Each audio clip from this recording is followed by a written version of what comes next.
Section 1. You will hear a man arranging to get a telephone connection. First, you have some time to look at questions 1 to 4.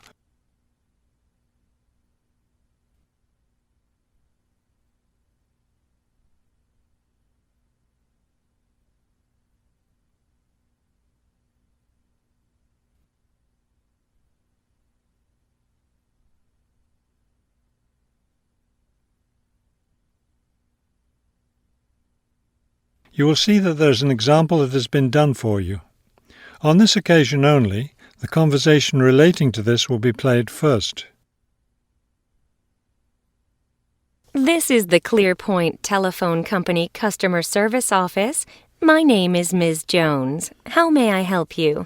Yes, I'm moving and I'd like to arrange to have a phone line installed. The woman answers the phone. This is the ClearPoint Telephone Company Customer Service Office. So the words telephone company have been written at the top of the form. Now we shall begin. You should answer the questions as you listen, because you will not hear the recording a second time. Listen carefully and answer questions 1 to 4. This is the ClearPoint Telephone Company Customer Service Office. My name is Ms. Jones. How may I help you? Yes, I'm moving and I'd like to arrange to have a phone line installed. Of course. Let me get some information from you first. May I have your name, please? It's Kramer, Harold Kramer. And would you spell your last name for me, please? Kramer. M-E-R. Got it. Okay. Could I have the address where you'd like to have the telephone connected? That would be number 58, Fulton Avenue, apartment 12. Is that a business or a residence? A residence. It's my new home address. Then the type of phone service you want is residential, not business? Yes, it's for my home. All right, fine. Now, let me get your employment information. Who is your current employer? I work at the Wrightsville Medical Group. Then your occupation is doctor? No, I work for the doctors. I'm the office manager.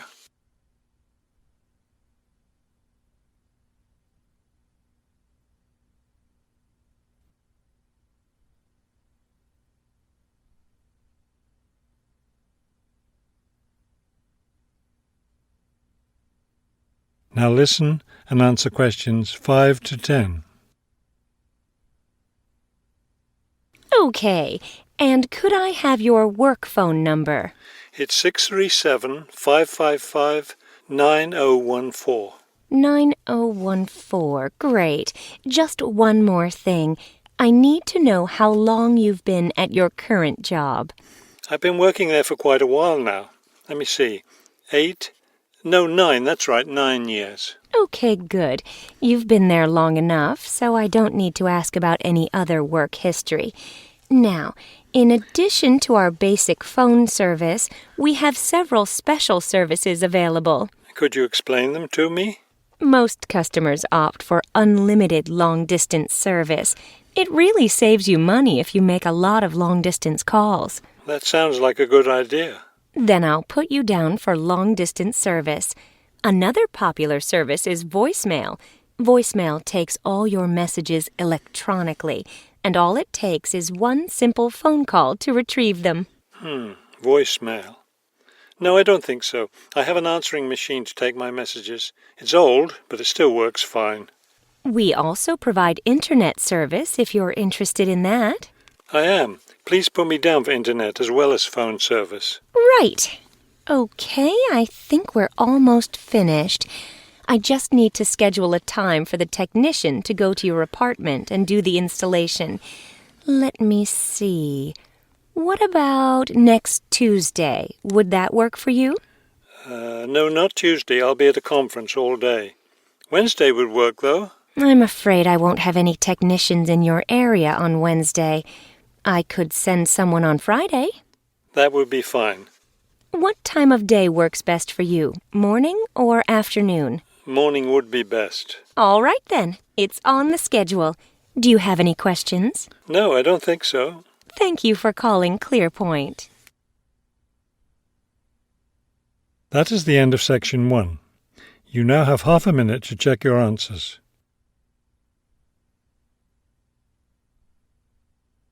Section 2. You will hear a radio interview about an upcoming fair. First, you have some time to look at questions 11 to 14.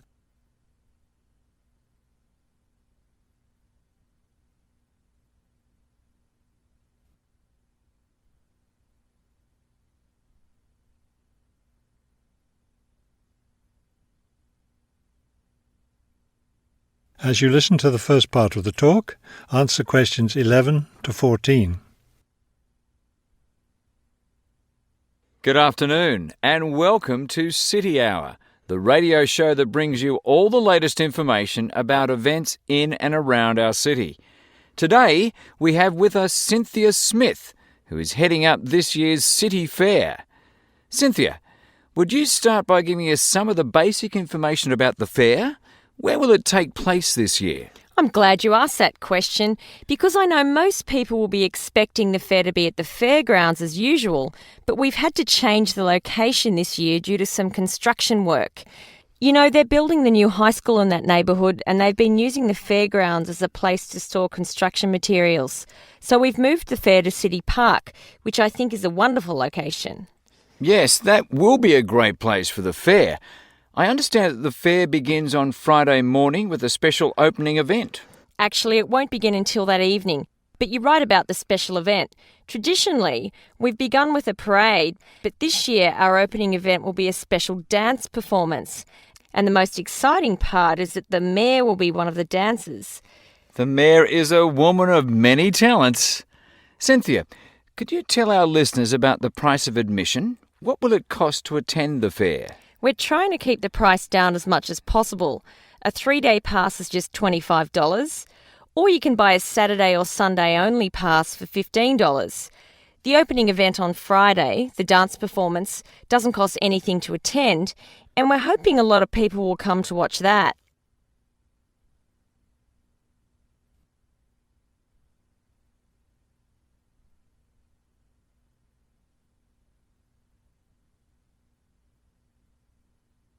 Now listen and answer questions 15 to 20.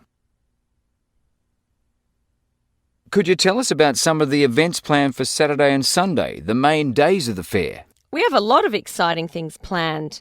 There are a number of events especially for children, including a clown show on Saturday afternoon. On Saturday evening, we've got an event that can be enjoyed by the whole family, a concert by the lake. I'm sure that will be a popular event. Is there anything special planned for Sunday? Yes, a really fun event, and we hope a lot of people will participate. There'll be a singing contest in the afternoon. It's open to everyone at no charge. It doesn't matter whether you're an experienced singer or not. If you've always dreamed of singing on stage, this is your chance. That sounds like a lot of fun. I think it will be. I'd also like your listeners to know that besides the special events I've mentioned, there will be things taking place all weekend. For example, at the food court, international food will be served. You'll be able to sample dishes from all around the world. There will also be special games for children at different locations around the fair. Will there be things people can buy, souvenirs, anything like that? We have a large area set aside where there will be crafts for sale. This will be an opportunity to buy many lovely handmade things and to get to know some of our local artists and craftspeople as well. It sounds like there will be a lot of fun for everyone at this year's fair. Thank you for sharing the information with us, Cynthia. Thank you for inviting me. That is the end of Section 2. You now have half a minute to check your answers. Section 3. You will hear a conversation between a prospective student and a university advisor about applying to enter the university. First, you have some time to look at questions 21 to 23.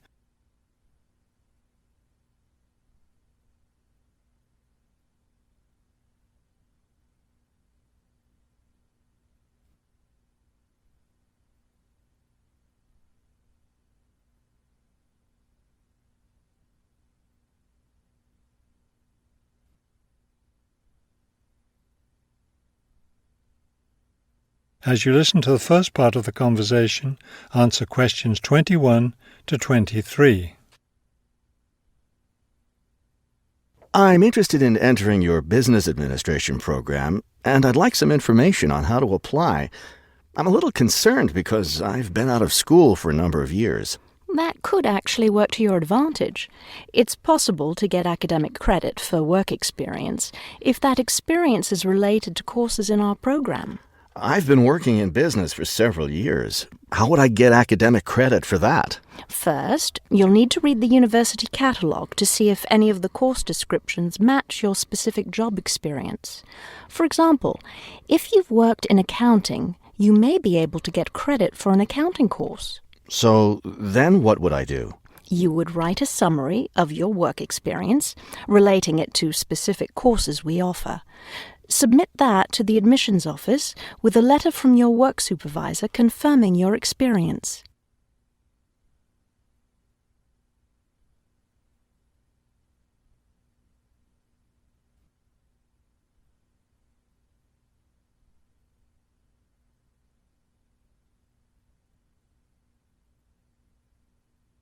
Now listen and answer questions 24 to 30. Would I submit those things at the same time that I apply for admission? That would be the best idea. Have you seen a copy of our university catalogue? Not the most recent one. I have a copy from last year. You'll need to look at the latest one. Unfortunately, I've run out of copies, but you can get one from the library for now, and I'll send you your own copy as soon as I have more available. Thank you. How does the admissions process work? Well, first you'll need to get an application for admission. Those are available in the admissions office. The application form contains all the instructions you'll need. That sounds simple enough. Of course, you'll need to make sure you meet all the admissions requirements. How can I know what those are? We have copies of the requirements lists for all university programs here in the Counseling Centre. I'll give you one before you leave today. Will I need to get recommendations from my employer or former teachers? Oh, yes, you will. The recommendation forms are available in the admissions office. Now, I don't know if you'll also be applying for a part-time job through the university work-study program.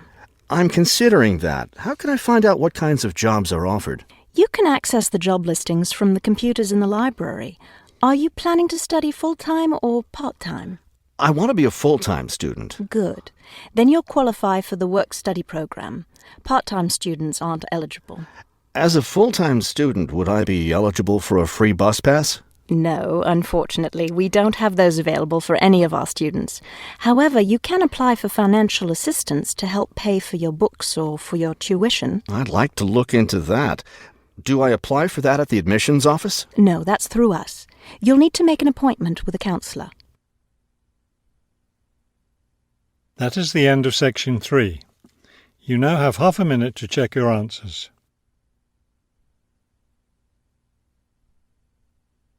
Section 4. You will hear a lecture about the black bear.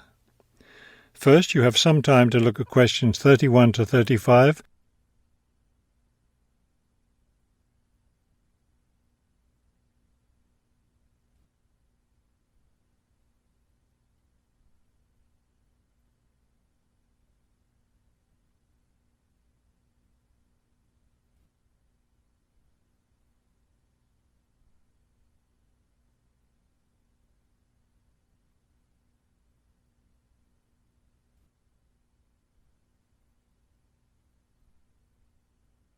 Now listen carefully and answer questions 31 to 35.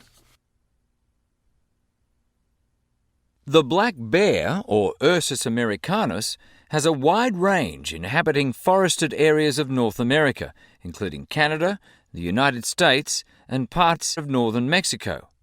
Black bears are omnivores, getting their nutrition from a wide variety of plants and animals. The particular foods any one bear eats depends on what's available in the area where that bear lives, as well as on the season of the year. Generally speaking, plant foods make up 90% of the bear's diet. The rest of its meals consist of animal foods, such as insects and fish. Bears have a relatively long gestation period. Mating takes place in the spring or early summer, but bear cubs aren't born until the following winter. Usually, 2 cubs are born at a time, although some litters may have as many as 5 cubs. Bear cubs are dependent on their mother and may stay with her for close to 2 years. Wild black bears can live as long as 25 years. They've lived for as long as 30 years or more in captivity.